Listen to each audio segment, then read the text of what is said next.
All right, today we're going to be talking about validity in research design. And so research design, we're obviously talking about research design and research methods all semester, but research design, we're gonna have a conversation about what we'll call the X's and O's framework.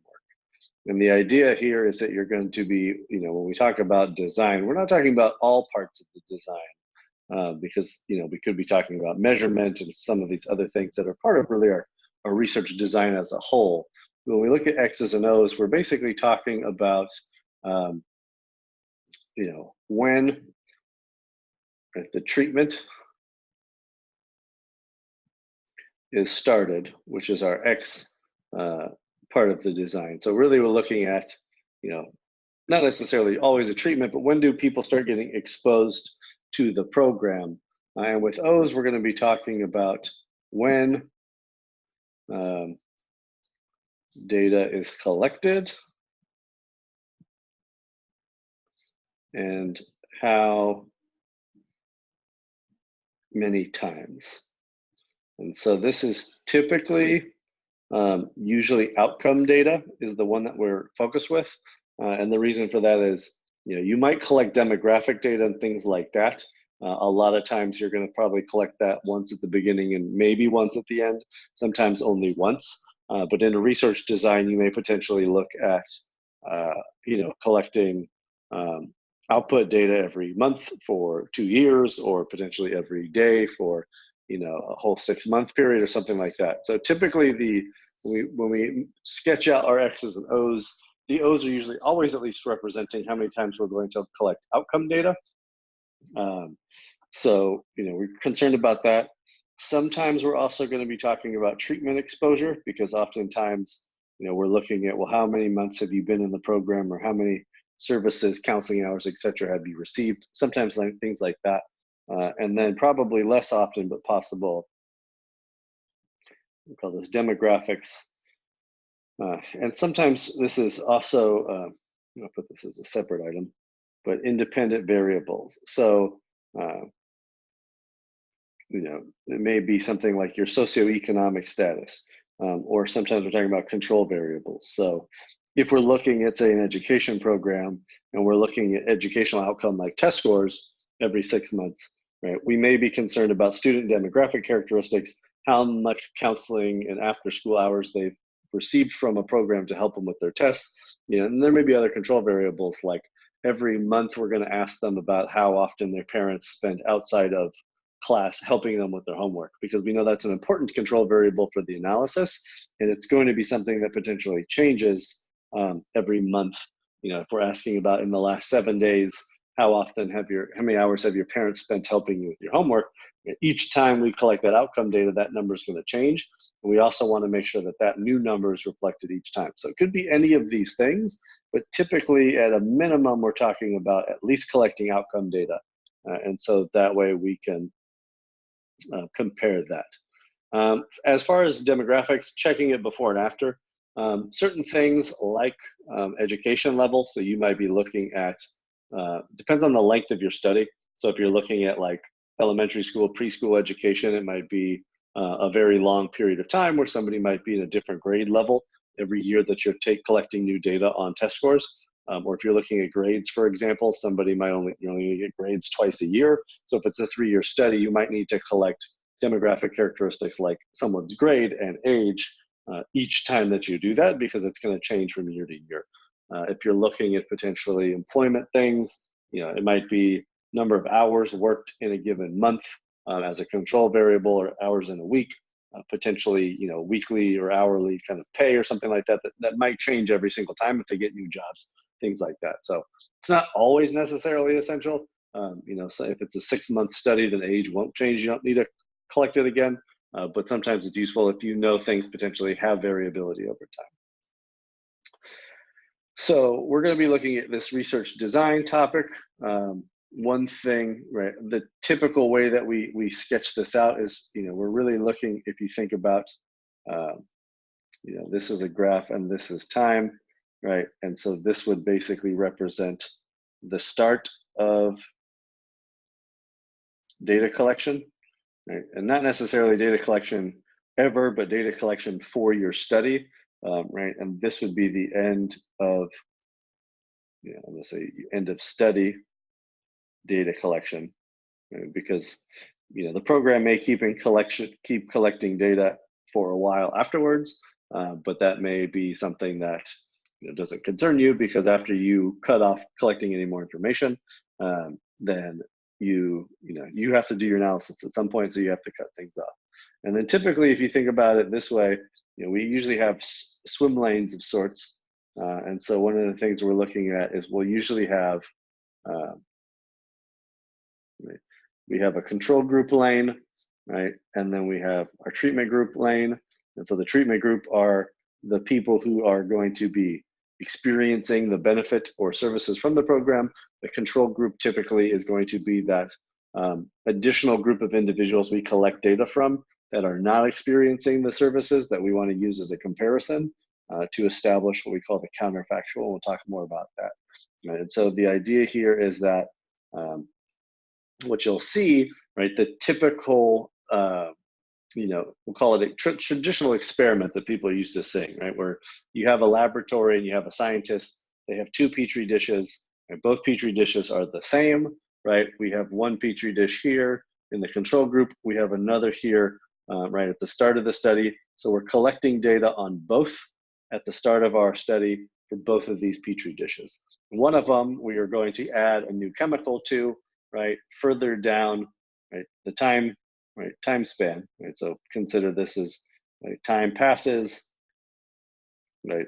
Now this one, the treatment group does receive the exposure to additional chemical that's added or something like that, right? This one does not. So we don't really need to draw this out, but you can see there is no X in the control group because it is not exposed to that new chemical, right? And then afterwards we want to see what happens. So again, right, later down, right, more time passes, we've added a new chemical, we watch the Petri dish for a while, right, see what happens, right, collect data again, right? So we've got the control group is getting data collected twice, treatment group has the data collected twice, right? And we might have, let's say 2 minutes here and another 2 minutes here, right? And then we have, maybe this is like 1 minute of mixing the two chemicals together, right? So our number one circle is 5 minutes before the number two circle in both instances, right? And so we call this a pretest because we did it right before we experimented and put the chemical in.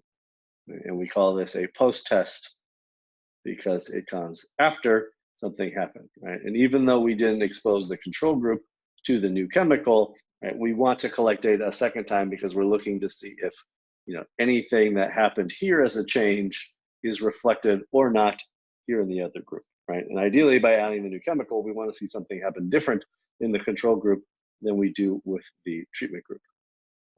So one of the ways that when you basically will model this out, what you'll see is our X's and O's framework will look like this, right? Because now that we take away all the rest of that information, we have and you might call this control group and treatment group just to identify, right? But now this is the X's and O's framework that we've designed based off of that, right? And each of these points being outcome data collection, right? And then our X being exposure to the program, the services, the counseling, the education, right? The financial subsidies, whatever it is that the program is doing, right? So it could be a restaurant inspection, it could be job training, it could be a nutritionist counseling, it could be a workout program. Any of those things are represented by this X here.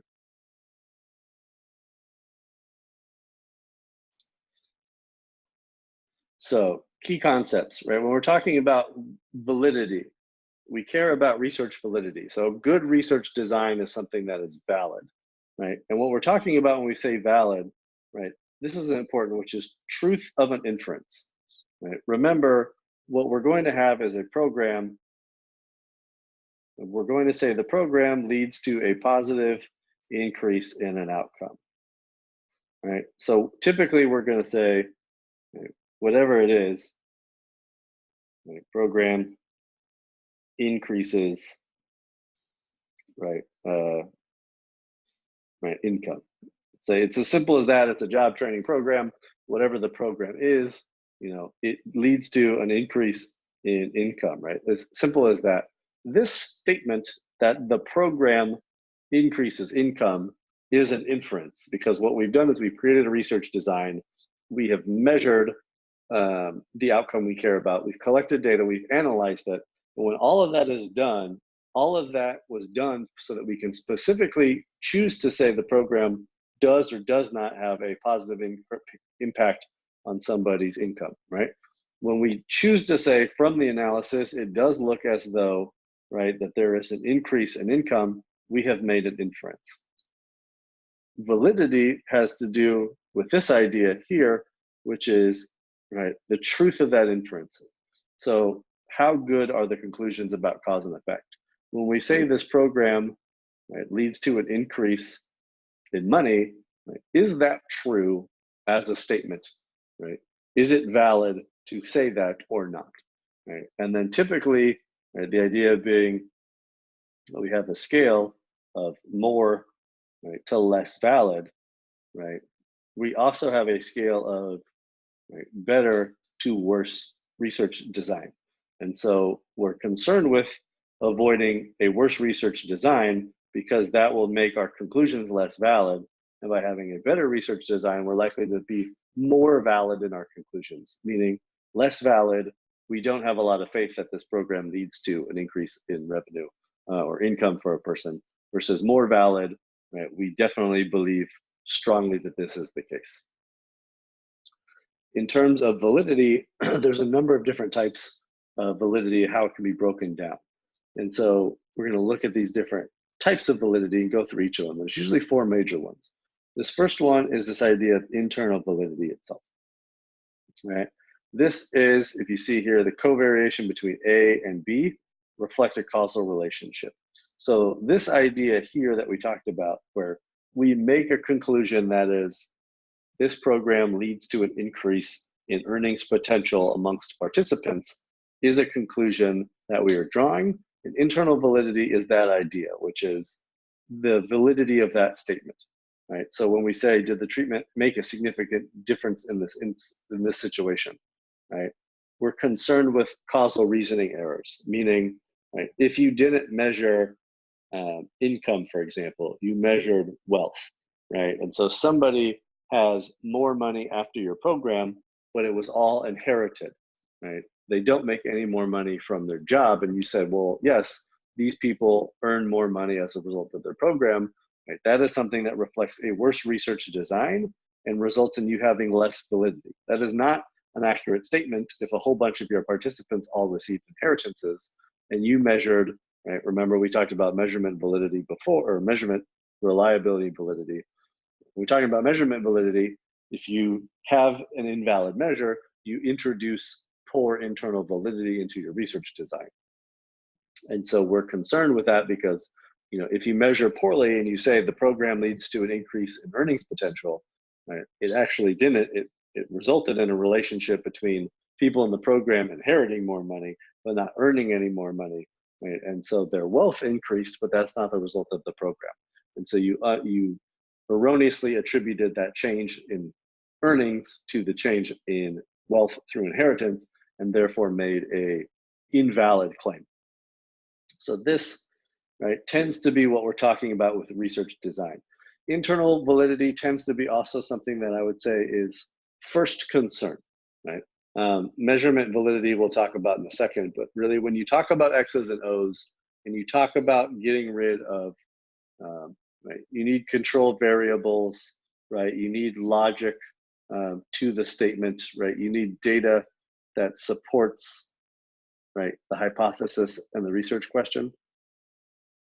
Right? These are the type of things we're concerned with when we deal with research design internal validity. This is probably the first most important. It's not probably, it is.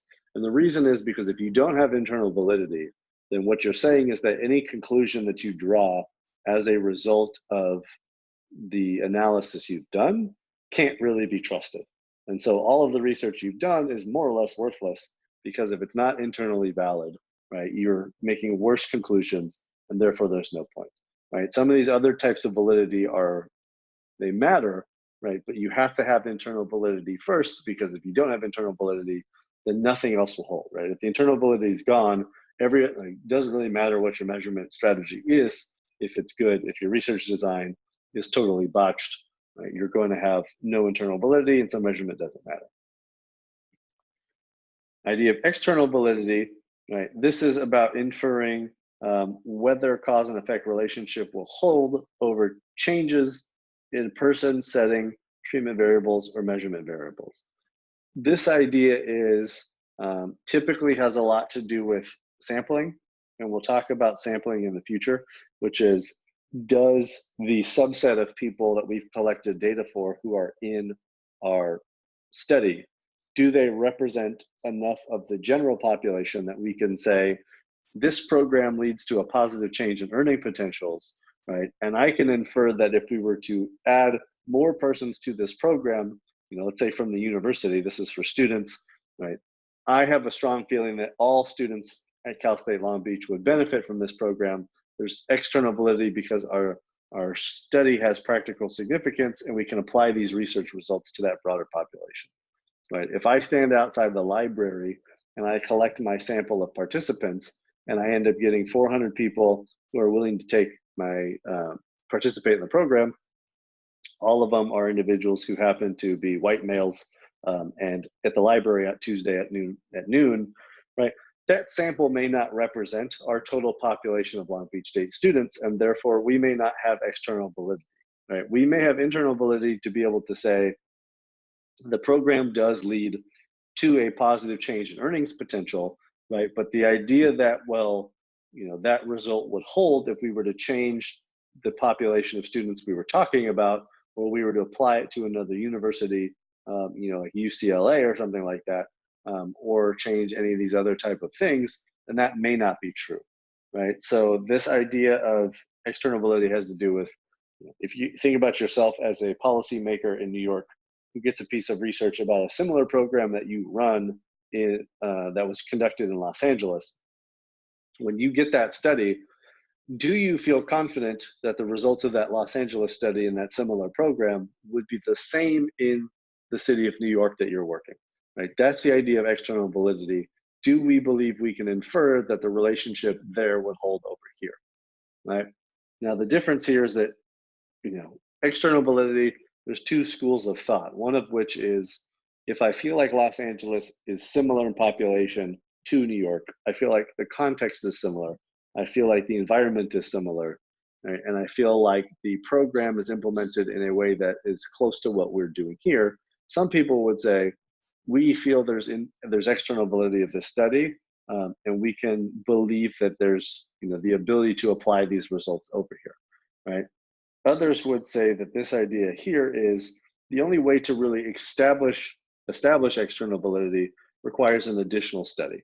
So even if you think the LA study is similar to your situation in New York City, right? You don't really know until you actually replicate that study and conclude, again, this program does also lead to an increase in earnings potential here in New York as it did in Los Angeles, right? You've established external validity through your own study, right? Otherwise, you're just making inferences about whether external validity is possible. And I think it's fair to say in some situations it is more or less likely. Right? If you're in New York City and you see a study that was conducted in rural central Nebraska, right, you probably don't want to initially believe that there's external validity in that those results would apply equally to your own city, right? Just because of the contextual differences and how different your environment is than rural central Nebraska. Right? But you might replicate that study and find out that the same result holds, because even though the context is immensely different, the program itself is super effective, and therefore a similar study shows it does have the same impact on earnings potential. And so, right, that is why establishing that is so important. Right? The opposite is also true. If Los Angeles has positive results, the context is similar, you think it would apply, and then all of a sudden you realize that when you do your own study in New York, you don't get the same results. Right? The external validity isn't established because there are important differences between New York and Los Angeles that are critical to making a difference in whether that would work or not. And so that's the idea of external validity that we're concerned with. Again, right, you need internal validity first, because if your study is bad and flawed, you can never get to the point of being concerned with external validity because you've done a throwaway study in the first place. Construct validity, right? This is another way of saying measurement validity. And so inferences about higher order constructs, the idea, right? We talked about this being the relationship between our measure, right, and our concept. Right? So we're concerned with making sure these two are matching one another, right? Another way of concept is just saying construct, right? Same thing. The idea that this relationship between the two is good and strong and makes sense, right? So we care that a test, a measurement, right, an instrument typically is a fancy way of saying, right, survey for measurement. Right? Remember, we talked about all those different questions you can ask to get to all of the nuanced sub areas of post-traumatic stress or something like that, right? That's another way of saying that. Right? But this is what we're concerned with: is this relationship between the measure and the concept, right? Do these pair up, and therefore we have construct or measurement validity, right? And the last one, statistical conclusion validity, right? This is a simple way of saying my math was done correctly. So statistics, the reason why we're concerned with statistical covariation, meaning is there a reason to think your statistics are screwed up? You have to know how to do statistical testing and analysis correctly. And if you don't, you can have internal validity and good data collection. You can have a representative sample that has external validity. You can do your measurement well in the first place. And then after all that's done, you do some typos and you screw up the way that the math is computed, and you say that there's no relationship when in actuality there should have been, because you used the wrong field in your data set to do the analysis, right? Or you accidentally put a number someplace that shouldn't have been there, and it made for a negative value instead of a positive value because you computed something wrong, things like that, right? It's always one of those things that we have to be concerned with when we're doing the analysis at the end, and therefore we need to be concerned with this idea of validity of just statistical analysis between our variables. Any questions about those 4 different types of validity?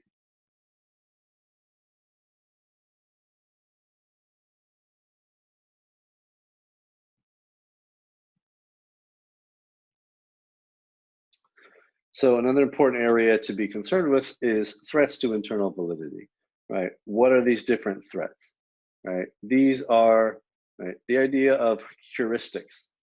This is a simple way of saying, right, ways to remember. These are not necessarily all, legitimate, physical threats that there's a statistical test that you can actually run to know if these threats exist or not.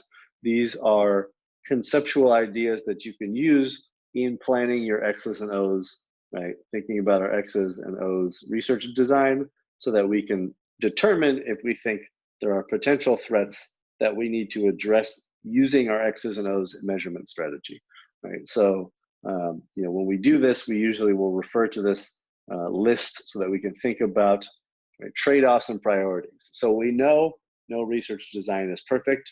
We also know that we're going to have some limitations, and therefore we have to figure out certain limitations will lead to the introduction of some threats to validity, while others will lead to different threats. And the idea is to make sure we're thinking through all those different threats as we plan our design to try to mitigate or minimize as many as we can, so that we have and continue to have internal validity in our study, right? Again, this idea here, a reason to think the relationship between A and B is not causal, that it could have occurred in the absence of the treatment, right, and led to the same outcome.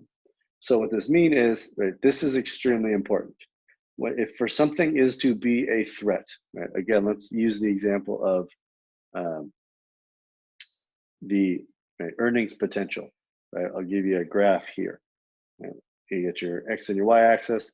This, we'll call this, right, monthly right? Let's say monthly earnings, and over here we have time, right? If we have people in our program, right?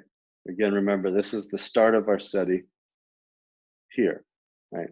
If they're in a jobs training program, right, at month 1, right, we expect them to earn, I don't know, let's say this amount of money, right?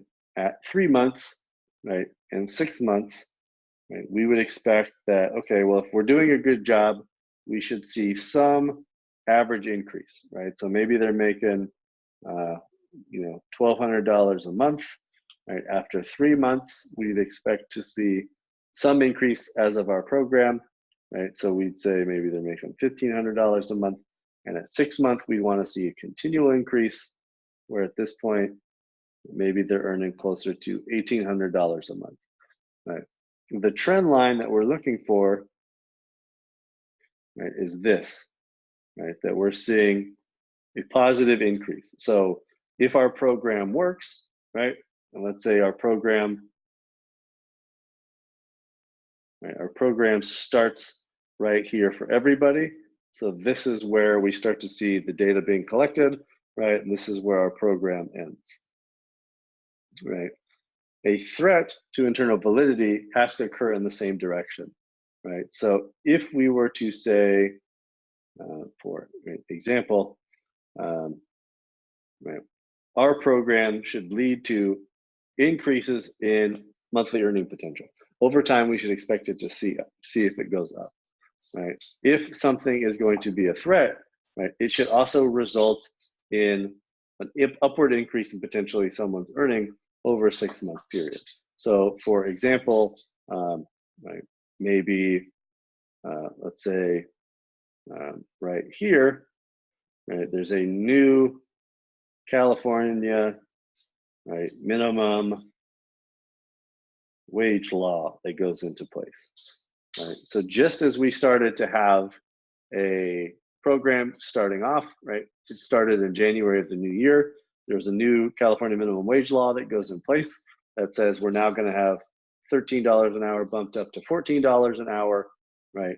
We would very much see that being a threat to validity because, right, well, what should happen to a person's income over a period of time, right? If it goes up, if minimum wage goes up, then we definitely should see, right, some increase in their earnings potential, right? What the difference is, right, if you think about 3 months to 6 months, right, well, let's say this is where we start collecting data. We also know that right here at, let's say 2 months is when January occurs and people should start getting the new minimum wage, right? Here is where we would start to see a change in their wage because, well, minimum wage went up, right? Now the difference is, right, here, right, at 6 months, right, we still see an increase in their wages, right? Is the new California minimum wage law still a threat to internal validity at that point, right? Well, we can say yes, if people are potentially working multiple hours or varying amounts of hours, then we could potentially say that, well, if they worked more hours, they're making more, they should be making more money.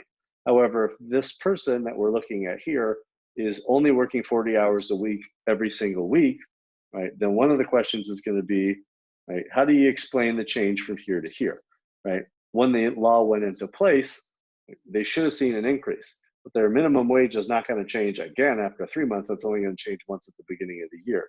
So what we should have seen at this point is, right, this, right, changed to at 6 months because, well, it went up, right, basically this amount,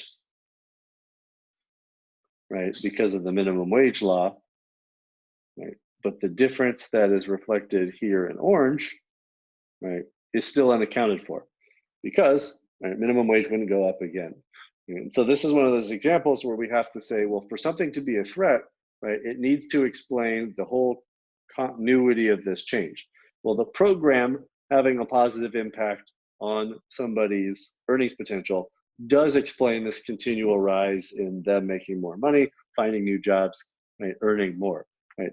The minimum wage law, however, really only explains this change in green up to a certain point, right? But doesn't really account for the secondary part where, right, we should continue to see a change. So what was a threat in the beginning is not a threat as a result of this potential 3-month time period. Right? This is where it becomes important, because if we didn't collect data again at 6 months, we only did it at 3, right? Now we don't have the rest of this information. The new minimum wage law, which is an external factor that we have to contend with, is absolutely and fundamentally a threat, because it can explain the whole difference in the change that we observed, even though, right, purely as a result of our research design decisions. So that's the thing we have to grapple with. If we add the extra secondary 6-month data collection, right, this idea of a new minimum wage law being a threat really is no longer true, right? And so, right, when we think about these different threats, what we're saying is, right, if you have data here and data here and data here, right, for something to be a threat, we have to see the same increase over time, right? So when we deal with, if you just collect data once, right, and then a second time, so this is program start here, this is 3 months, right? We say, oh, their earnings potential went from here to here, right? It increased this amount, right? Well, minimum wage law went into place here, right? We can't really say that that is the result of the minimum wage law, or we can't say that that is the result of the program, because we didn't rule out one possibility, and therefore we have a threat to internal validity, because we can't really say that the program led to an increase in wages because of the fact that this threat is also potentially true, right? Right. If we see something like the same relationship, right, and the idea is that, well, somebody starts to work less hours per week after 3 months because the economy gets bad, right, but their monthly income is still, right, this higher level, is that a threat, right? Well, the program itself should result in this upward change in their earnings potential. However, right, the economy getting worse and them actually working less hours should push their income down, because they would have earned less money. And so what in actuality, right, there's a difference here between the 2 points, that potentially we might have seen an equal change upward of an even higher amount of earnings if it weren't for that depression of the economy affecting the earnings potential. But this is not a threat, because if we still see that increase in earnings potential, even with a down economy, what ends up being true is that, well, they did earn more as a result of the program, and they might have earned even more because the economy could have been better, right? But because the direction is not the same, this whole idea of being the same possible outcome is not true, right? And so this idea of what we call pattern matching, right, is critical, because when we talk about pattern matching, we're talking about this idea that, right, well, if you start here, right, and then you increase to this point, right, that has to be the same relationship between the threat and the time period change to be a threat, otherwise it's not. Right? This is always an important thing to remember, which is no single study can deal with all threats simultaneously. There's going to be some that aren't an issue for your study because they're dependent on context. There's going to be others that are, multiple others that are potentially a problem for you. And then there's going to be some that you can deal with and others that you can't from that subset.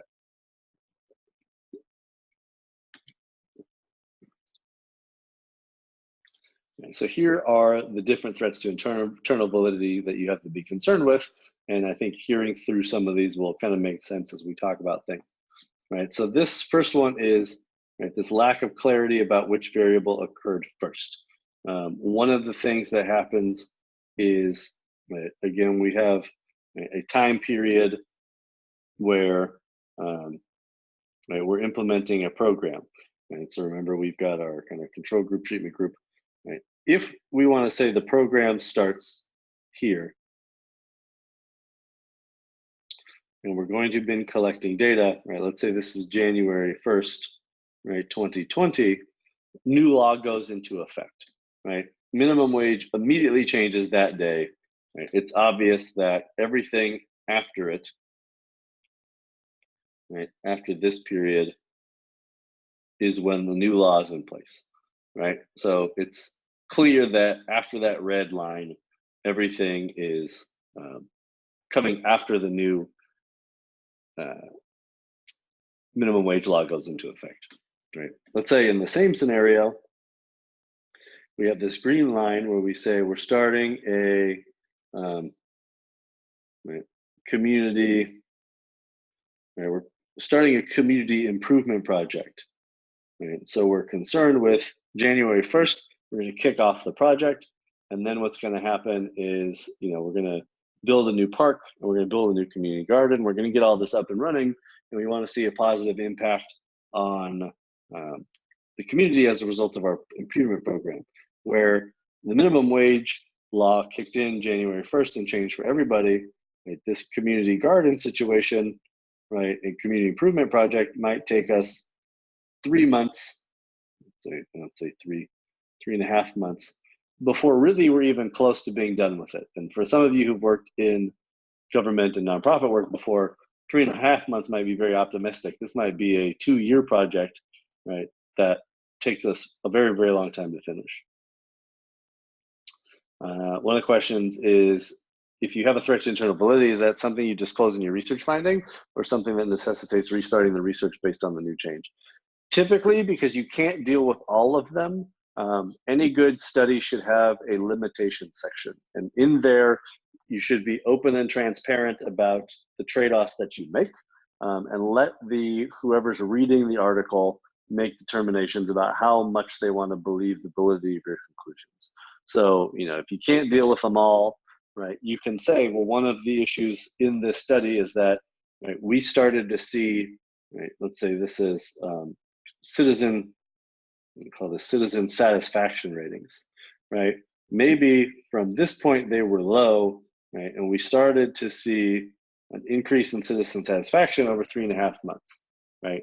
However, right, we know for a fact that project wasn't even done for 3.5 months. Or let's say we meant to start it, and in green, it took us 3.5 months to get all the necessary approvals, and it wasn't until 3.5 months forward that we actually started working on the project, right? And then what we see is, right, a change in the line, right? You should be able to say, well, unfortunately, right, after 3.5 months, citizen satisfaction went up, but I don't really think it's the result of this program because we weren't doing anything besides getting approvals. We didn't actually start any work until 3.5 months. It may be very likely that the approvals process garnered publicity, and so people, right, started to know that something was happening, and so they were optimistic. It also could be very well the case that this whole 3.5 month period, something else was happening that's leading to the implementation success that you're seeing. And so, it's important to say that, right, one of the limitations might be the external factors or threats to internal validity, that is the program itself taking longer than anticipated to get off the ground, right? Obviously, one of the solutions, however, is that we can keep collecting data, after we finally get the program up and running, and see if we start to continue to see a change, maybe, right, upwards here over time. I would suggest, well, even though it took us a while to get up and running, right, we still have the data that says that this program's actually working for us. So, some of the threats are going to be obvious as you think through them. And as long as you can say, well, here's the major ones that we think are the most important that we're dealing with, here's a couple other ones that potentially are a risk that are, potentially going to hinder the validity of our conclusions, but we don't think are going to do so in a way that completely invalidates them, and leave that for whoever the reader is to make a decision about. Right. So obviously this first one, right, we want the program, right? Program should start, right, before the outcome. Right? If you start to see changes in outcome, right, if student test scores are going up over a 3-month period and you haven't really even got the teachers fully trained yet, then there's a threat there that is the increase in test scores doesn't have anything to do with your program because you can't decide whether the program is actually started or not. Selection bias is the second one. right? And sometimes this is, right, we're dealing with the difference between, sometimes we'll call this self-selection, right? And so this is really important, which is respondent characteristics. One of the big things about government and nonprofit programs are, right, people have the ability to volunteer or sign up for different services, right? If I have a health, we'll call this, a health program that deals with exercise, right, and nutrition, right? People get to sign up for it.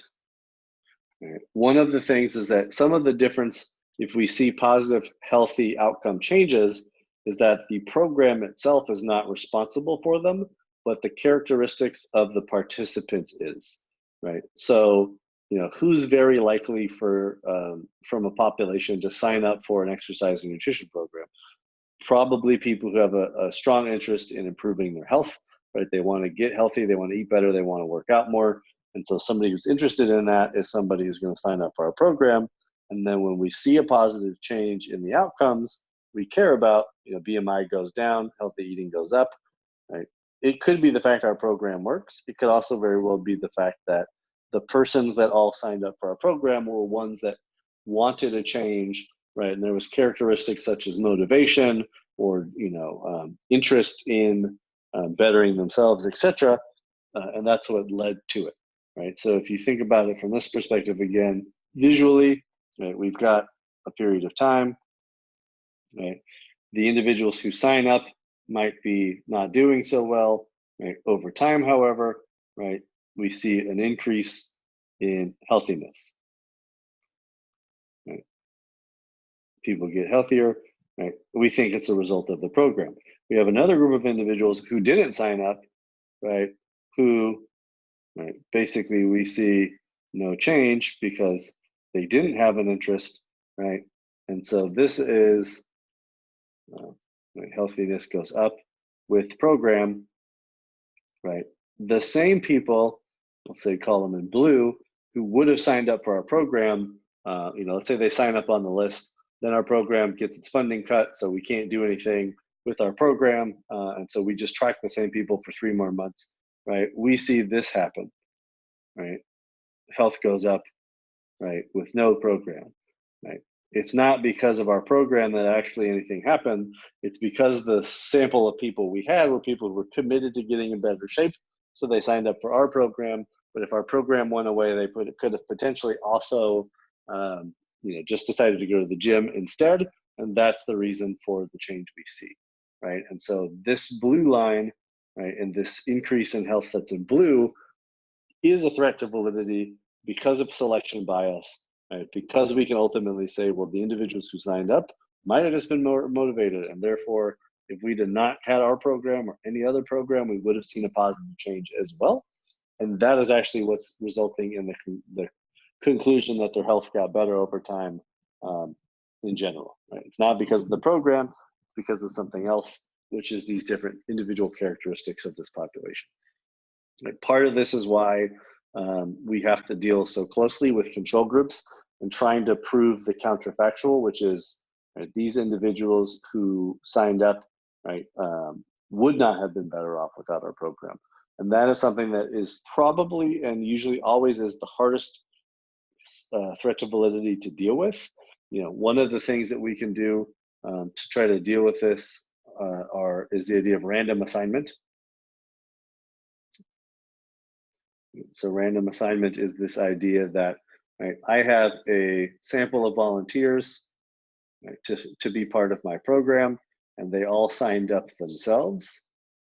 And what we want to do is we want to take, right, let's say, right, we got half of them in red, half of them are in blue, right? We take 50% and we say these half get to participate in the program, right? And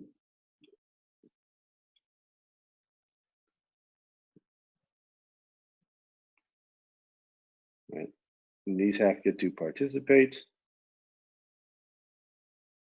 right? This other half, right, has to wait, say 3 months, and then participate. Right? We do that because, well, everybody signed up.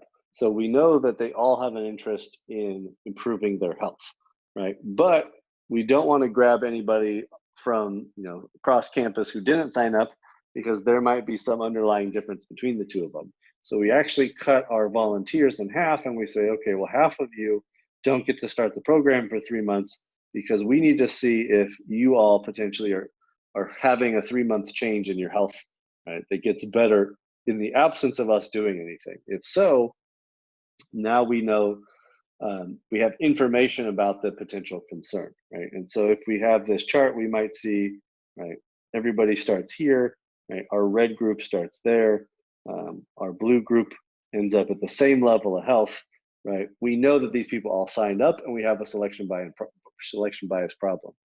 If, however, right, the people who participate, right, see this result, right, then what happens? Well, we know we have a selection bias problem, but we also saw that there was a change between the group who was on the wait list and the people in the program that result in this still increase in health outcomes that we can attribute to the program because we collected data from the wait list, right?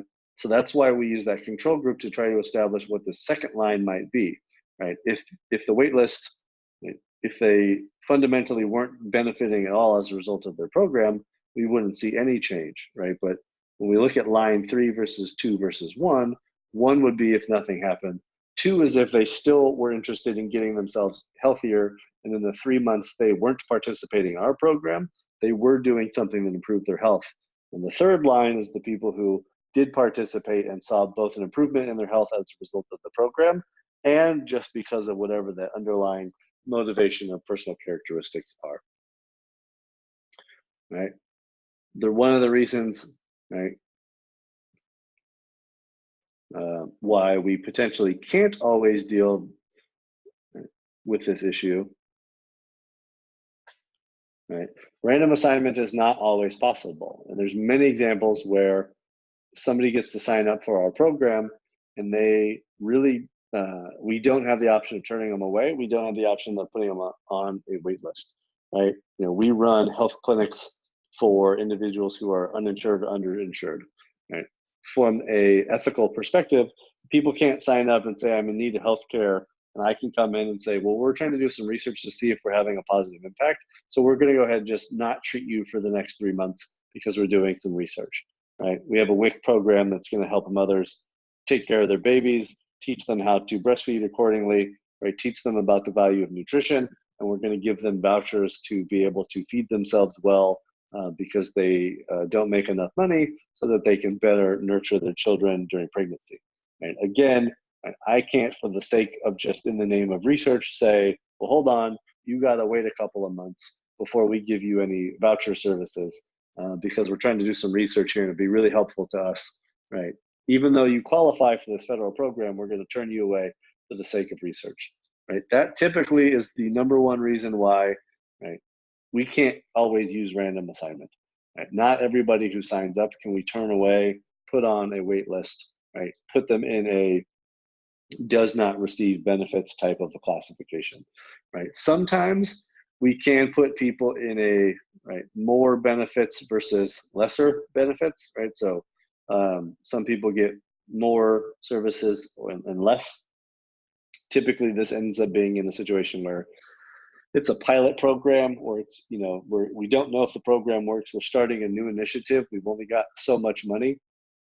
And so to spread the money around, we might give, 40% of everybody a certain amount of support and then 60% of everybody else will get a lesser amount, right?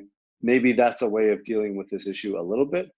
Sometimes we might have people who signed up, but we did a lottery, and so only 50 out of 100 people got any benefits, and we have 20 that got more benefits and 30 who got less, and then we have 50 who got none, and so now we have 3 different groups. Right? But ultimately, it comes down to do you have the ethical and moral ability to prevent certain people from not receiving benefits. And a lot of times we don't, and that's why we don't get to do random assignment. And we usually have to try to live with selection bias issues and address them to the best extent we can in whatever way possible by trying to build really good control groups, collecting a lot of data, using a lot of control variables in the statistical regression analysis to be able to say, well, we're trying to rule out everything else we possibly can because we just can't deal with the selection bias threat as much as we would like.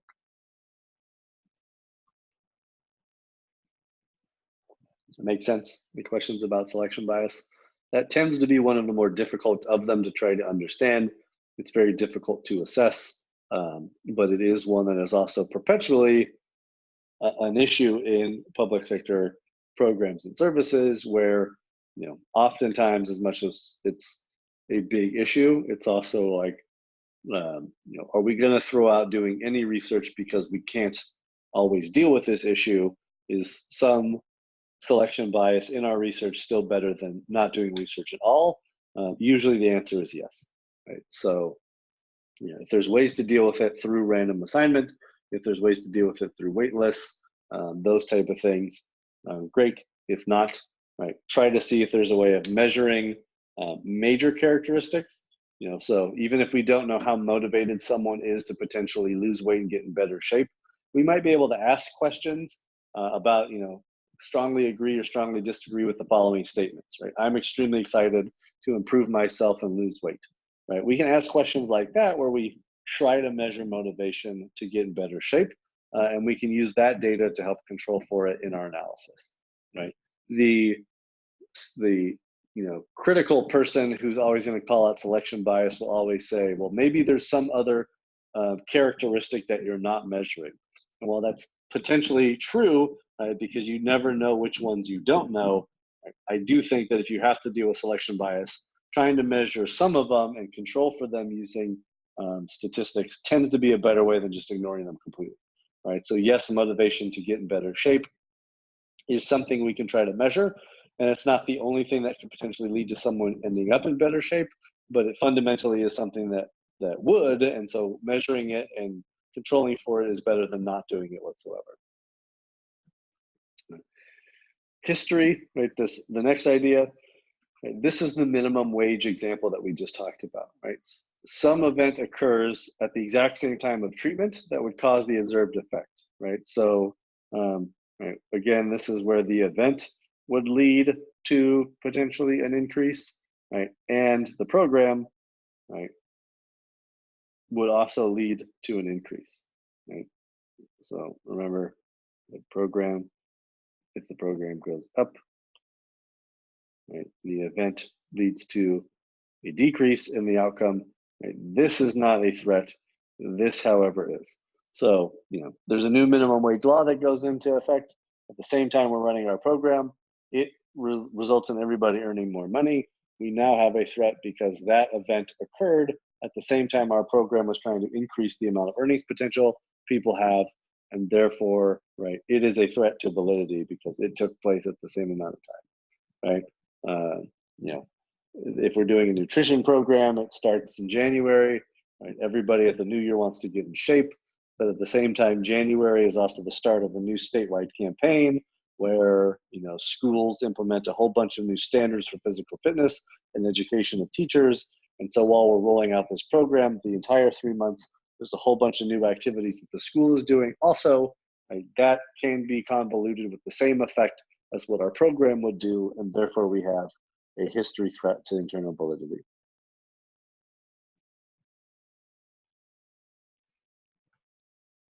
Right. This next one, maturation. This is naturally occurring changes that occur over time that can be confused with a treatment effect, right? So if you think about, in this example, right, we'll say cognitive development, right? We have a bunch of children, right? Again, we've got time. Let's say this is 12 months, 24 months, 36 months, 48 months, right? 4-year study, right? We have a program that comes in after, right? They are 2 years old, right? Program starts right here, right? What we expect is our program is meant to have children, right? We'd like to see increases in their cognitive development because we work with parents and we work with the child to help them, right, do better. Right? So we see this positive change over 12 months of our program after it starts, right? However, right, if we go back and have we collected, right, uh,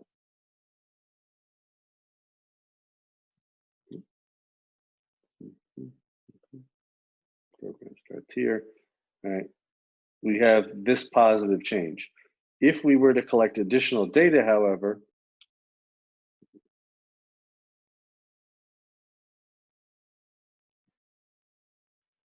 so we see this positive change in orange, right? And we were to go back and see if we collected additional data in green, what we would have noticed is, right, our program starts right at the blue point. What we see is that after the first year of our program, there's a positive change, right, in cognitive development. However, what we also see is that in this area, right, a maturation issue occurred. Children over years that they age, right, there's a natural development. Their cognitive abilities as they get older increase over time, right? We know for a fact that um, had we done nothing whatsoever to help these children, right, their development would have improved over a certain amount of time because they would have been in school, or they, even if we're talking 2-year-olds, their families would have been raising them. They would have been, their brain gets bigger, their brain develops, all sorts of things happen where we would have seen a potentially positive increase in their development over time. And when we have these data points in green, right, added to these data points in orange, what we see is there absolutely is a maturation threat. Right? The change that we saw here from right, year 3 to year 4 is the same that we saw, right, or the same speed of development that we saw from year 1 to 2 and 2 to 3.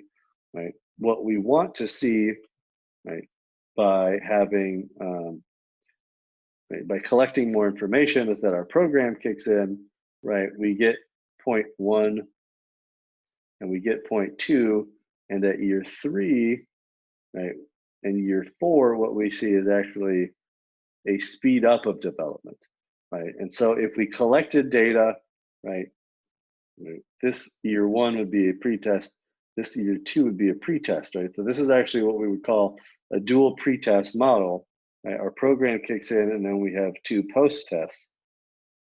Right? If we were to use this type of a structure, we'd have data here and here and here and here. And what we could say is, well, look what happened. We have this control group, and even though, yes, right, we did see from year 2 to year 4, right, a positive change in their development, right, we also saw from year 2 to 4 amongst the treatment group, right, this is our treatment group, this would be our control group, because we collected that data, we still see a positive change, right, in development, more so and beyond what we saw in the control group, right? And so that threat is present in the initial instance where we only collected data from years 3 and 4, right? But when we added these 2 extra pre-tests of information where we weren't implementing the program yet, we were able to control for that by being able to have extra information, extra data to minimize that threat.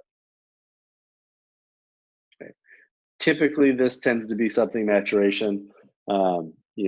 Aging, anything that results as an outcome from aging tends to be our biggest issue here, right? So sometimes people will earn more money over time if they've been in jobs longer. So there's a maturation threat. Sometimes, usually it takes many, many years to see people's salaries increase as a result of more work experience. But if you're doing a really long study, that could be it. The big one tends to be with children. So maturation threats where we have, people who are developing learning still in school. They're learning things, they're socializing, their brains are developing, there's a maturation there. Maturation can also be negative. So at the end of life, when we're dealing with seniors, we will see declines in health, cognitive ability, and things like that that happen at a certain age and decrease and deteriorate over time. And so that potentially is a maturation thing that can happen. There's probably others out there, but those tend to be some of the more common ones I can think of off the top of my head. Right. Regression to the mean. This is one where I get to use my sports metaphor. Right. So right, if you think about, right, this would be how good a football team is in terms of quality, right? And this is, again, time, right? We'll call this the season, right? We've got week 1, 2, 3, 4, right? All of these different games, right? Until week 16, right? The regular NFL season plays, right? And let's say we're talking about the Browns, right? Well, I guess I can't use the Browns this time because they are better than they have been. Let's talk about the New York Giants because they're terrible this year, right? Week 1, right, on terms of quality, they get beat really badly by a team. They score a few touchdowns at the end, what we call garbage time, right?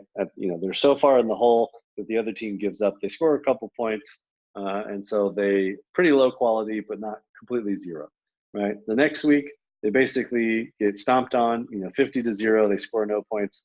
They're basically some of the worst we've ever seen, right? They then play another week, right? Come out, score another couple of points, right? But lose again, right? The next week, right? They score 1 touchdown, right?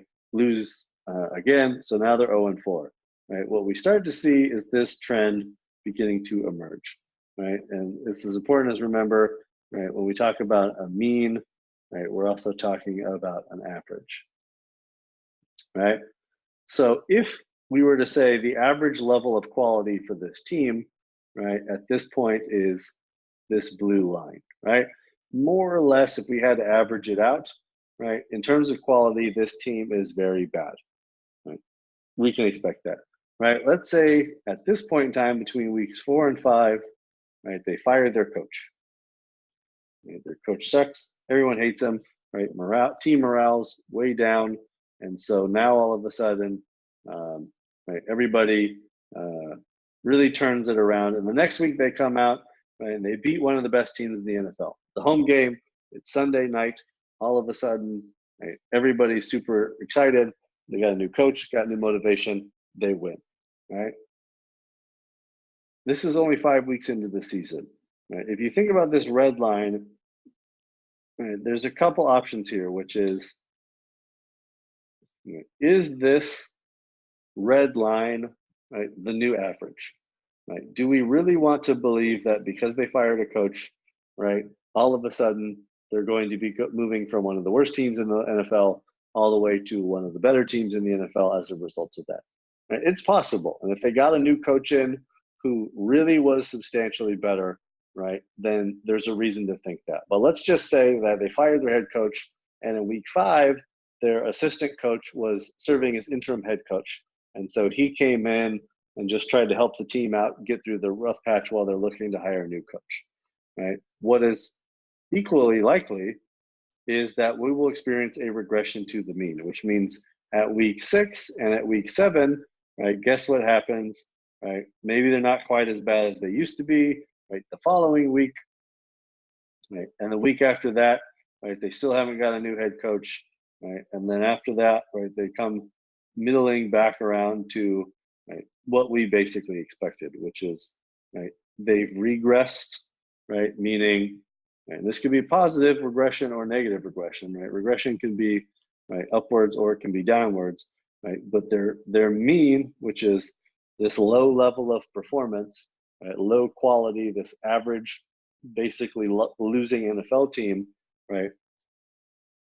This downward change, right, is the regression, right, back to the mean, which is, right, basically a bad team that we expect not to win many games, score any points, something like that, right? So even though we see, right, this kind of positive uptick here after their coach leaves, right, we also see this regression back down to what we should have expected, meaning their average performance, right?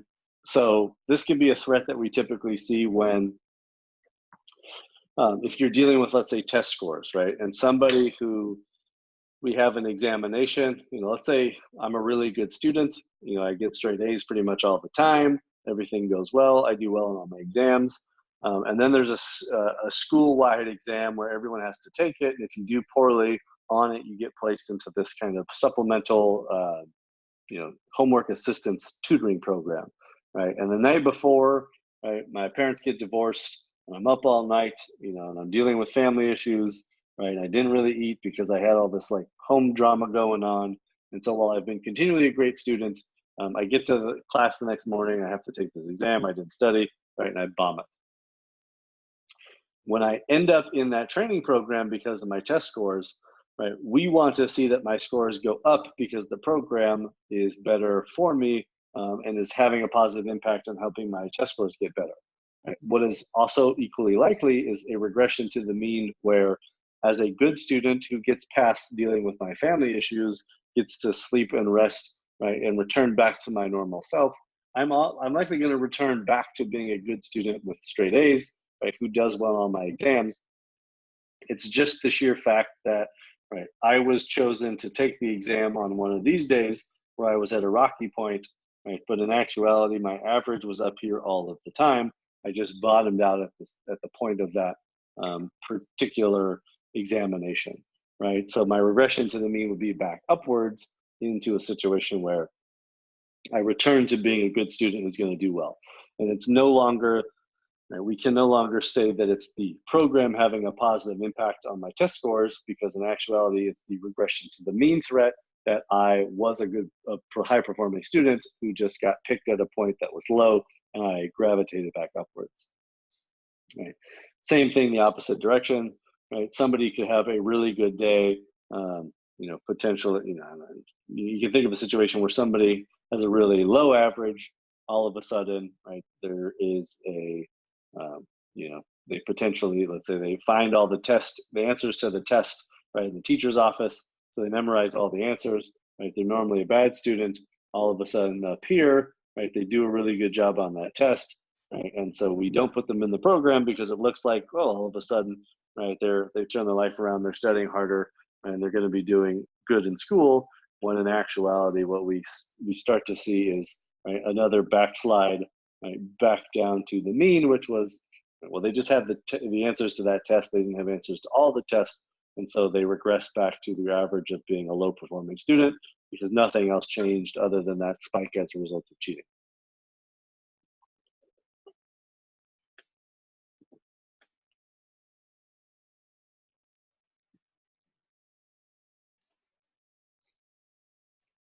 Right?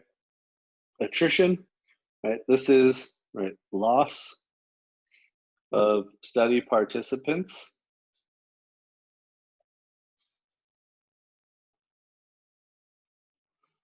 And there's an important word in here, which is systematically, right? Every study, if you're going to try to collect data, is going to result in people dropping out, right? Doesn't matter how, if it's a 2-day long study or a 7-day long study or a year-long study, some people are not going to follow up and take your additional surveys. They're not going to answer all the questions, things like that, right? But if you think about, right, let's say we have a 3 and a 3 and a 1, right? Let's say these are scores of individuals in a study, right? Your average test score, right, is a 3, 3, and 1 is 7, right? 7 divided by 3 is,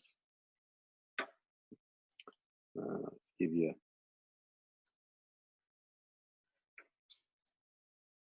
a specific, let's see, 7 divided by 3, right? This equals 2.34, right? So this is our average test score, right? So if we lose any random person, right, from this cluster, right, we're going to see a change in our number, right? So if we lose one of the 3s, right, we're going to have 4 divided by 3, right? And then what happens is, right, this equals, right, 1.33, right? We saw so this is a 3 and a 3 and a 1. This is a 3 and a 1, right? If we have only, right, a oh, let's say we lose the 1 score, right? We have a 3 and a 3, right? Then what we get is 6 divided by 2. Oh, sorry, this should have been 2. 6 divided by 2 equals 3.0, right? And then the other one should have been 4 divided by 2, which is 2.0, right? What happens to our average? Well, when we lose a 3, we see a downward shift in the score. When we lose a 1, we see an upward shift in the score, right? So we've got a 3, right? And then we've got a 2 as our score, right? And we have a 2.34 here in the middle, right? When we see this change, right, we see the test score increase, right? It wasn't the result of a program that occurred, right? It resulted as a loss, right, of our 1 or our poor performing person, right? When we saw this downward decrease, right, it again was not anything to do with the change of a program, right? It was because of the loss of our 3, right, or our good performing program or our good performing participant, right? This is the idea of systematic attrition, right? If I have,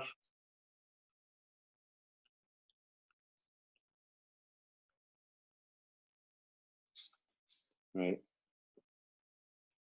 think about my population where I've got a pretty strong mix of, right, about 2 good performing to every 1 low performing, let's say call them students, right?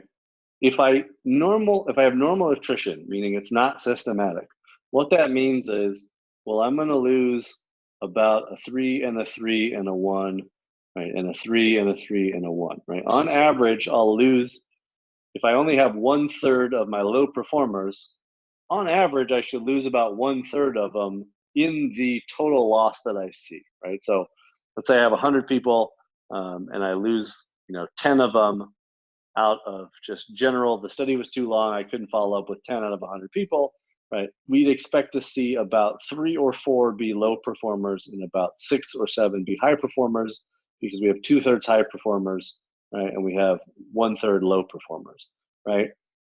When we lose, right, 4 3s and 2 1s, right, notice that our average would still stay the same, right? Because the amount that is left over is the same. So what we would see, right, is a still 2.34 average, right? Because we had general attrition, right, we would still see the result in the same total average outcome numerically.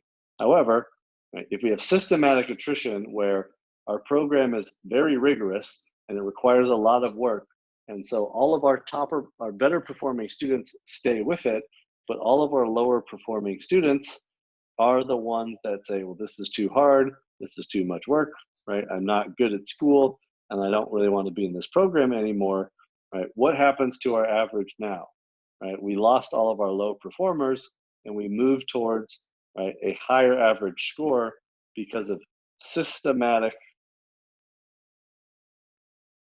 attrition, right? The number went up because we lost the lower performers, not because we had just a general loss of participants altogether, right? That is what is the issue with systematic attrition, right? Same thing, right? All of our good students say, I don't really need this program. This is something that I can just do on my own.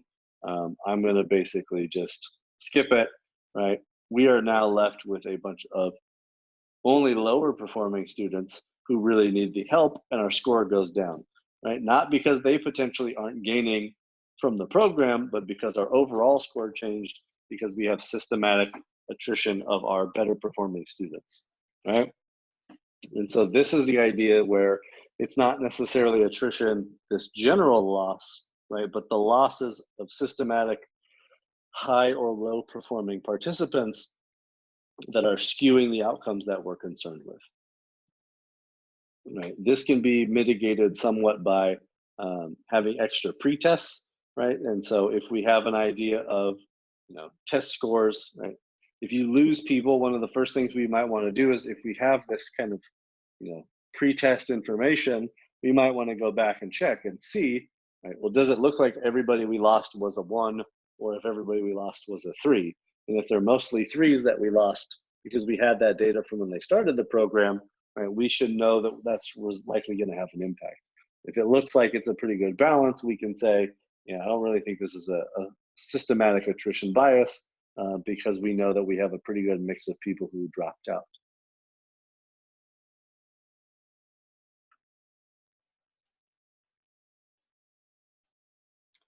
Right. Testing bias is this idea that test scores can affect subsequent exposure to that test, right? And so that can be confused with the treatment effect. Right? This is a simple way of saying, if I give you a math test because I have a tutoring program that's designed to help you be better at math, and then I give you a test and you get a score on it, and then a month later I give you the exact same test and your score improves. Right? It's very possible that the program helped you do better on math. It's also very possible that the test that you took before was exactly the same, and so you've seen it a second time, and so you knew what some of the answers were before because you knew what answers you got wrong, or because you knew you had to take it a second time, you studied better for it because you studied exactly the things that were on the exam, and therefore, right, the change that occurs, we're confusing with a positive change because of the program, right, the treatment effect, when in actuality, it's a testing threat, meaning you actually just got a second chance at taking in a test. You did better the second time. If we'd have done nothing whatsoever, you might have improved overall anyway, because you saw the test once before. So testing, right, we can control this sometimes with measurement, right? If we have, right, let's say 50 plus math questions, right, we can randomly assign,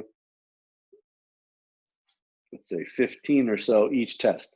So if we're going to have to do 3 post tests, don't give everybody the same exact 15 questions every single time, right? If we have 10 different algebra questions, give them a sample of those algebra questions to see if they still know algebra, but you still have to use algebra to answer the questions, but they're different questions than the ones you got last time, right? So your measurement system changes, right? That makes sense. That one's usually a pretty easy one, right? The key is to just be consistent in measurement and think about the fact that just in general, making sure that, especially if it's a knowledge-based type of measurement system, that you take into consideration that people have an advantage if they've seen it a second time, or if they are seeing it a second time. And so that's important.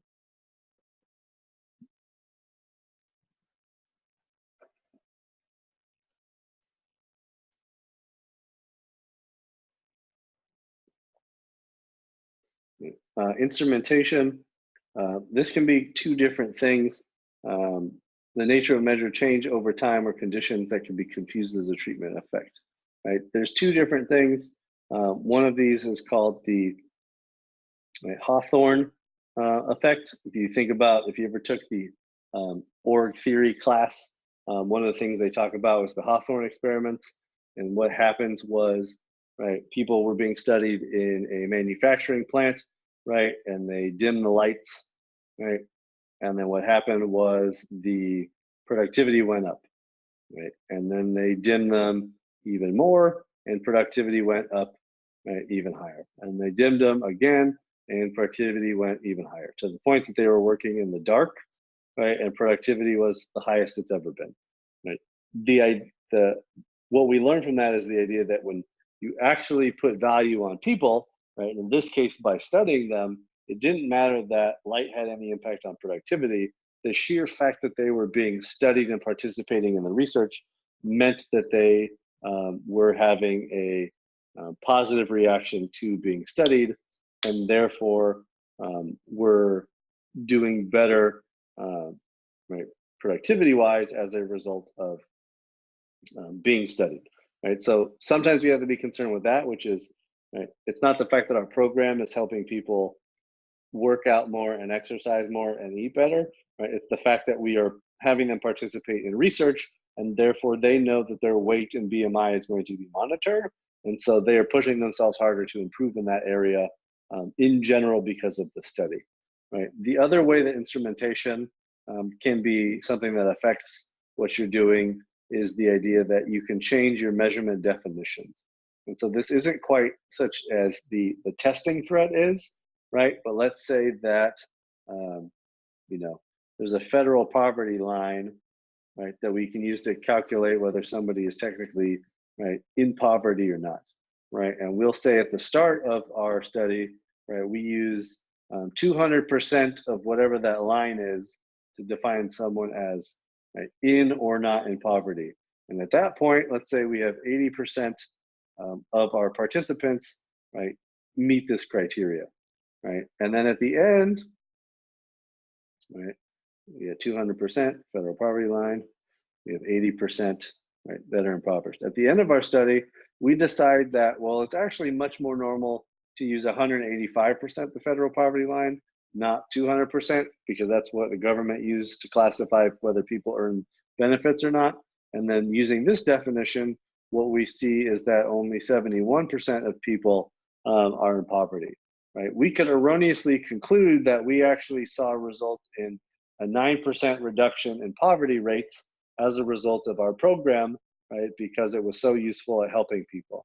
When in actuality, right, the instrumentation, this change in our classification of measurement is actually potentially what resulted in less people meeting the, and this probably wouldn't make, it'd probably be more the other way, which is 185% was a more rigid standard, right? 200% is less rigid.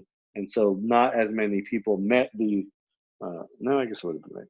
Not as many people meet the more rigid standard. And so therefore we see a change in the number, not as a result of the impact of the program, but because of the fact that we became, right, more rigid with who qualifies, that 9% of people, right, were somewhere between 186 and 200%, right, who no longer qualify and therefore, right, weren't any better off whatsoever. They just merely were not included because we changed our definition, right? And that's another reason why both testing and instrumentation are critical to good measurement and consistent measurement that's pre-planned and executed consistently throughout a study,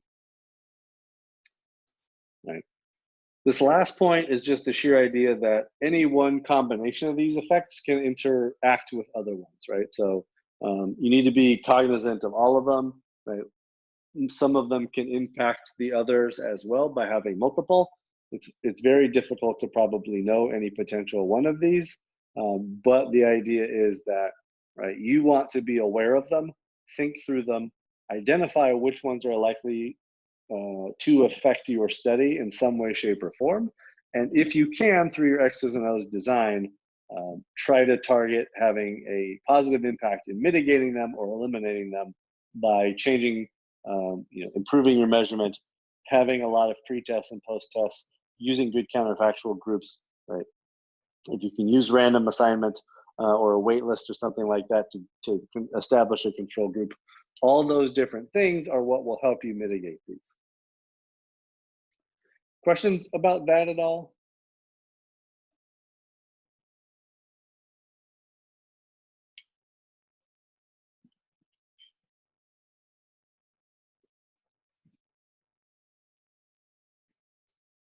So designs, right? This is just talking about how the X's and O's framework works in terms of drawing it out, right? So we've got practical, logistical, right? Anytime we're going to choose, right? When we go back to, right, how many O's, right?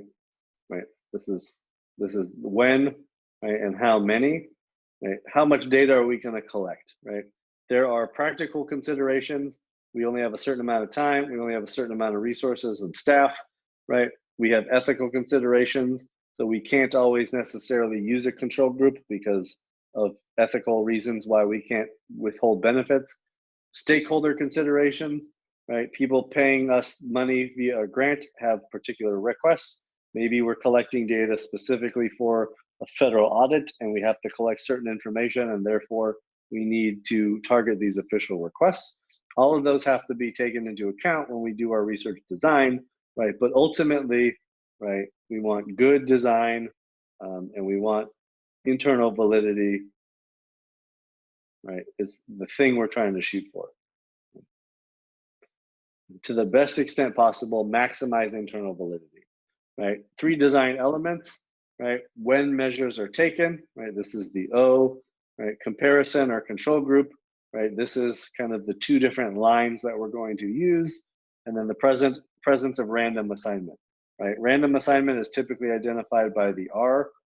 So if you have, right, our traditional experiment, you might say that we have a pre-test, a post-test, right, and exposure to treatment, and we have random assignment by using these R's, right? X is the causal factor of interest, typically, right, when the program starts or when people are exposed to our benefits and services, right? And then the O is, right, every time we're going to collect data on the outcome and other variables of interest.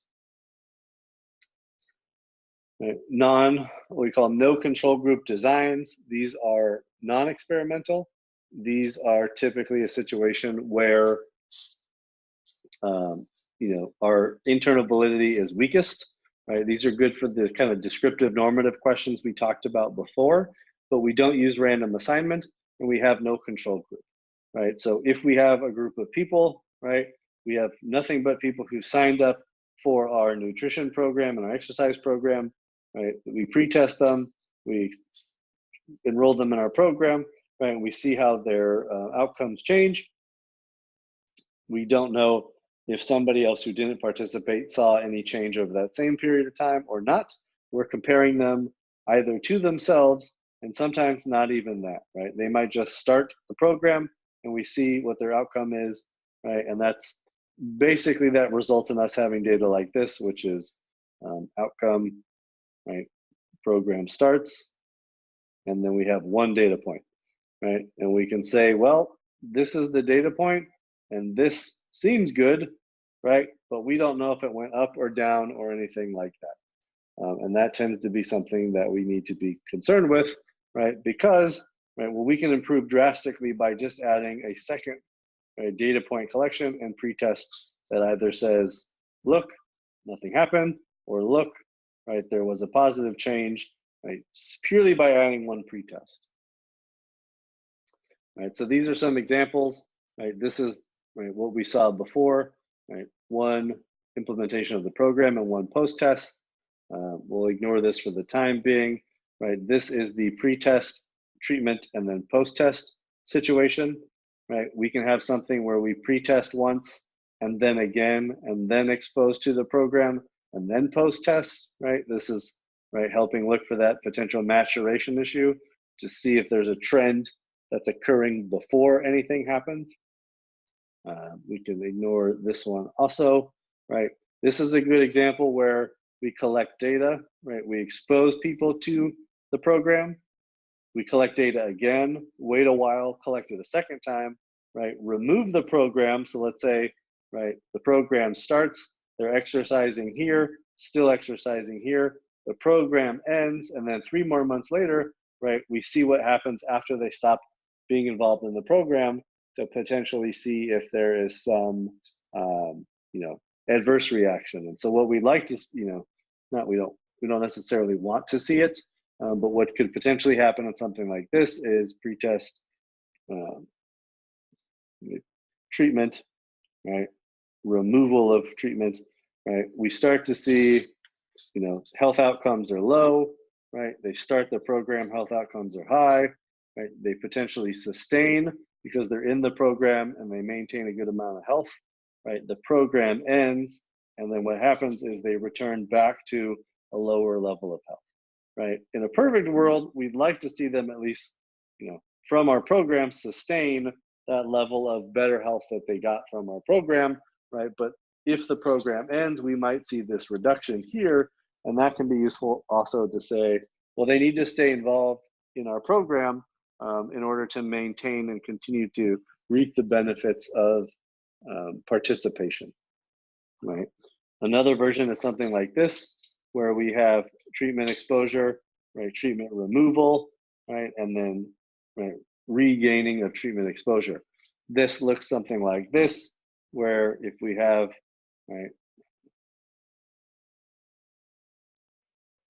again, let's say we're talking about nutrition program, right? Low health outcomes, program starts, right? Positive impact, right? We start to see some slow decline because they're no longer in the program as a result of non-participation, right? So this is maybe 3 months they're in the program, 3 more months go by, they're not in the program, right?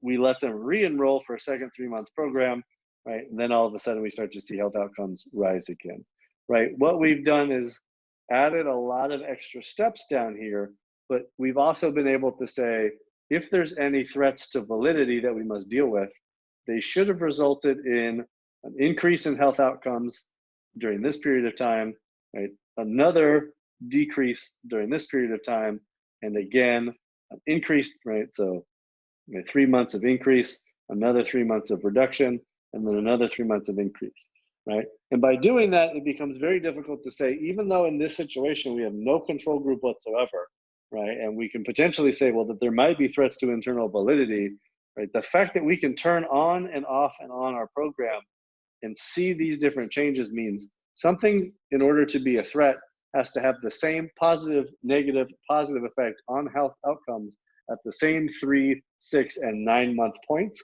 And that becomes extremely difficult for anything else to be able to match, because there's no state law that's going to go into effect and then go away and then go back into effect again or something like that. It can have that same explanation.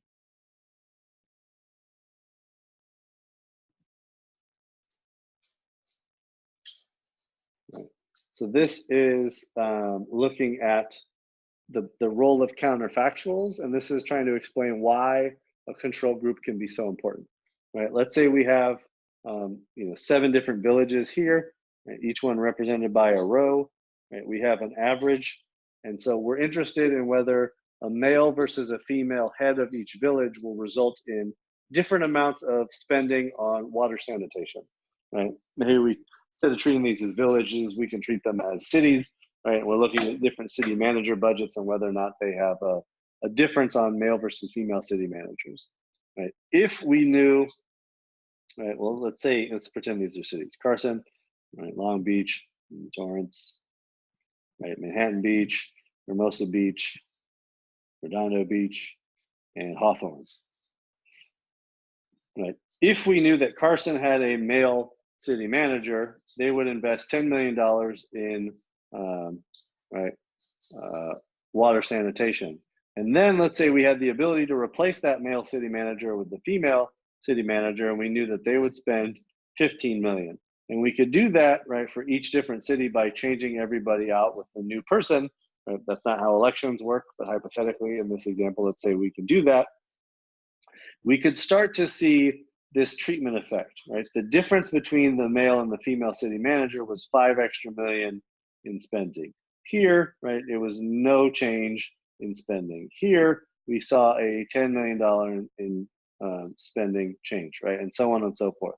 And while the average male city manager spent 15 million on water sanitation, the average female city manager spent 20, right? So we saw a positive $5 million average change of having a female city manager over a male counterpart, right? Now, in actuality, what do we see in the real world? Well, we don't get to just swap everybody out, right? In city 1, we only have a female and not a male. And in these other 5 cities, we only have male city managers, and in the other, we only have female. So what happens, right? Well, we calculate an average male city manager sanitation budget, a female, and we see a plus $6.5 million, right, average treatment effect, right? If we go back, right, we only had 5 million. So what ends up being the difference is in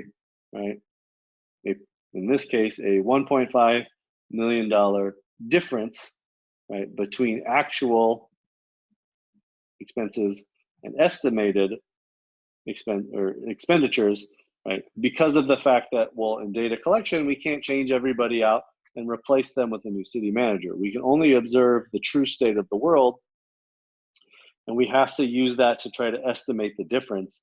And so our estimations can be off a little bit, right?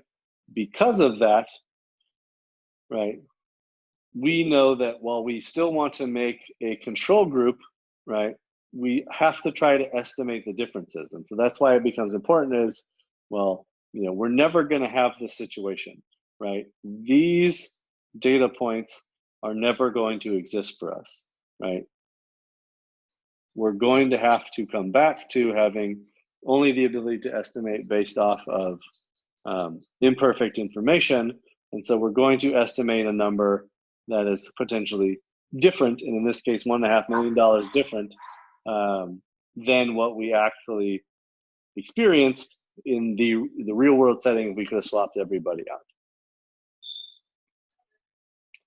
So, right, we get to experimental designs, right? Random assignment again here, represented by the R's, where we have two different groups, right? This is group 1, group 2. This is our treatment group as represented by the fact that they got the treatment here, right? This is our control group because they don't have the X, right? We're randomly assigning people into two groups, observations, right? Pre-test and post-test, test scores before and after. In this example, right? Somebody gets to use computers, right? Gets to use computers. These folks don't get to use computers, and we're looking at what happens to their test scores as a result, right? This is what we typically would refer to as kind of the traditional, right, the gold standard, right, experimental design, random assignment, pre-test and post-test. As we get into the situation, right, again, random assignment, not always feasible. There are many scenarios where, we just for ethical and moral considerations are not able to randomly assign people to one particular situation. It just doesn't always work that way. And so we have to be able to deal with the world, right, in the way that it exists.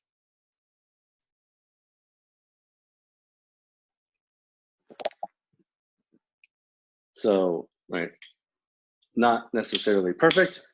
We don't have total control over how everything happens in the world. So we have to make decisions within the context of the way things really work, right? Ethical, legal, practical considerations. We can't force people to participate, can't deny services, can't, right, withhold life-saving or potentially health improving treatments. Sometimes there's politics where I don't want my city to be the control group because then people are going to miss out on benefits and I'm trying to get reelected. So we're going to roll it out here, even though I understand that you want to do better research. That's not going to happen. Right. Some examples with mothers, right? Is spanking an effective disciplinary tool? Right. There's no good way for us to say, yes, we're going to force half of you to choose to spank your children and the other half not to. Right. We cannot, for ethical and practical considerations, make that happen. Right. We can know that some mothers do and some mothers don't, and have them tell us which group that they are in. Right. But we cannot randomly assign some people to do that and others cannot. Right. When random assignment isn't possible, right? This is typically, I guess, very often the case, right? We have to use what's called quasi-experimental, meaning, right? Whereas in this case, we have, right, our sort of random assignment, right? In a quasi situation, we keep, right, the same design, but we drop the randomization, right? We try to establish a control group, right? What we call non-equivalent, meaning, right, there's not random assignment. We do our best, however, to come up with some other group, right, to serve as this control that has characteristics like the treatment group that we can use to at least represent something like what we would expect if we were going to have the counterfactual, right? What would have happened if group, right, the Petri dish that didn't get the chemical added, right? We had to force our own version of that. Right? We can't always control the process for who gets treatment, right? And like we said before, there's always this selection bias threat, right? There's going to be potentially some unmeasured difference, right, between, right, group 1 and group 2, right? Which is why we say that they're non-equivalent, right? Could be motivation, could be intellectual ability, could be something else that we don't know, right? If we know this, we might try to measure it, right, to help control for it, right? But there's always the question of, right, what is this other unknown that potentially could be out there, right? Key elements, again, pretest, post-test, right? Non-equivalent, non-randomly assigned control group. We use statistical controls, meaning, right, independent or control variables, where we collect data and we use statistics to try to help us tease out the fact that these are non-equivalent and not randomly assigned groups, right? And so there's different versions of these, right? Again, right, designs without the control group, right? These are the non-experimental that we talked about before. Designs with a control group and no pre-tests, right? We have, this would be something like, right, something like this. This would be something like that, right? We only have one group here. We have two groups here, but we have no pre-test information. Pre-test, post-test, right? We have that option. Pre-test and post-test with control group. So that would be this here, obviously. Pre-test, post-test only would be something like this. Multiple pre-tests, right? Something like that. Multiple post-tests might be something like this or something like this, right? So maybe you have 1 month, 2 month, 3 month, 4 month, 5 month, 6 month study, and you collect data every month for 6 months to see what happens to, right, BMI, because you're interested in health outcomes, and you know that people's weight changes pretty regularly, and so you want to have 6 months worth of data to work. Switching replications, we'll talk about this in a second here, right? Another way that you can represent, right, the non-random nature. So instead of getting rid of the R, right, you can also put non-random to identify, right, non-random. So this is our, right, single pre-test, single post-test, right? This is a dual pre-test and single post-test. Let's say this 2x pre, 1x post, right, for both a treatment and a control group, right? Replication switching. So here you have one pre-test, two post-tests for a group that receives the treatment. Here you have two pre-tests, one post-test for a group that gets it. And so you can think of this also as, right, removal, right? This could be somebody on a wait list, right? So they have a pre-test, right? They wait on the wait list, they get another pre-test, right? Then they get the treatment, and then they get the post-test. Whereas this group gets the pre-test, then they start the treatment, right? Then they get a post, and then they have another post because, right, we follow them for a little bit longer period of time, right? This is the idea of, right, the more or less group, right? So we have someone who's got a positive and a negative here. This is easier seen like this. Right? This might be, this could be positive and negative, right? Typically, we don't have programs that work like this, so this would be like more or less. So you have two groups of people, they both receive some benefits, but maybe this group gets 20 hours of counseling a week, this group only gets 5, right? You can't tell them no whatsoever, but you have a fixed amount of resources. So you have a lesser group and a more receiving group of beneficiaries. So that's one way of potentially looking at this option as well, right? This cohort control group, this is the idea that, right, you have a new class of students maybe that comes in, or let's say like you're hired to do the evaluation after the program has started, right? So you actually have a post-test of people who are on their way out the door, right? Then what you end up having is a new group that comes in, right? And you collect data from them. And what you're comparing is this preliminary point to this one here, right? And what you may end up having is something that looks like this, where you have group 1, group 2 gets the treatment, comes in, right? Group 3, right, you pre-test, right, and then they get the treatment and the post-test. So then what you're doing is you're comparing, right, these 2 points to one another, right? This is a treatment, so this is a post-test, and this is a pre-test, so this is a post, and this is a pre, right? And you're comparing those to one another, right? And you're doing it that way with cohorts because you have new groups coming in, right? You're collecting data from one to compare to the next, right? You can do the same thing potentially with pre-tests, right? And pre and post-tests for different cohorts. So there's all kinds of options here, right? Ultimately, many different ways for you to manage this X's and O's framework, right? Ultimately, this is what matters. What kind of results would you expect, right? When you think about, right, this time and outcome, I recommend you kind of draw this graph for yourself. And if you're going to say, right, let's go back to the simplest of all options, which is, right, academic test scores. I expect students to have low test scores, right, at O1. I expect if nothing happens to them, we would see about the same test scores from change from 1 to 2, right? We also have O1 here, right? We have O2 here.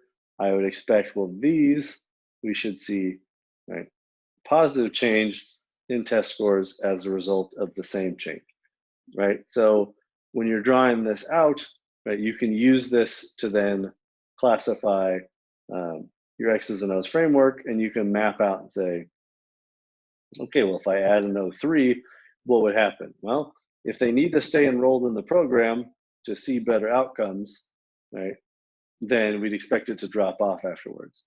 However, if I expect that the program has long-lasting effects, I would at least expect to see, right, continued higher test scores as a result of having been in the program, right? And so you can use this really basic graphic type of approach to map out what you'd expect to see. That'll help you identify your threats.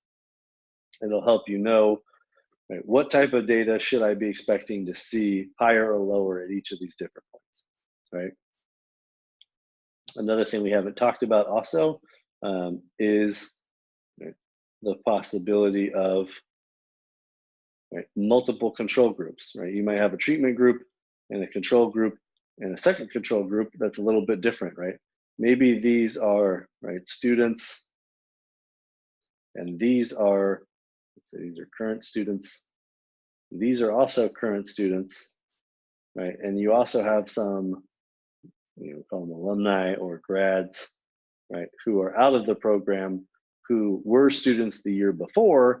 And so you want to do a little bit of a different design to see if, right, maybe these green students have O1, O2, right?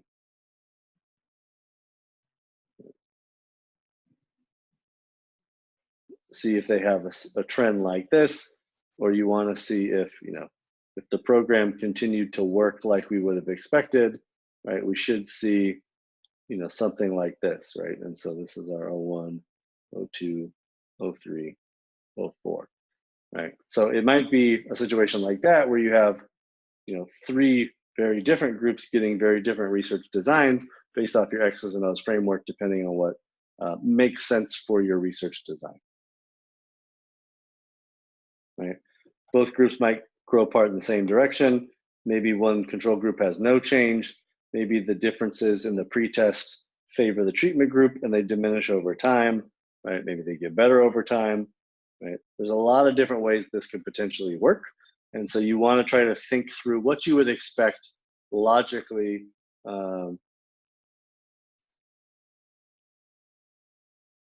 which logical pattern of outcomes makes sense for you, right? Time series designs, this is another version, right? Each of these observations tends to be a whole lot, right? Typically, these are built around the idea that there's a breaking point where, right, when a new program kicks into place, the Taiwanese garbage reduction program is something like this, right?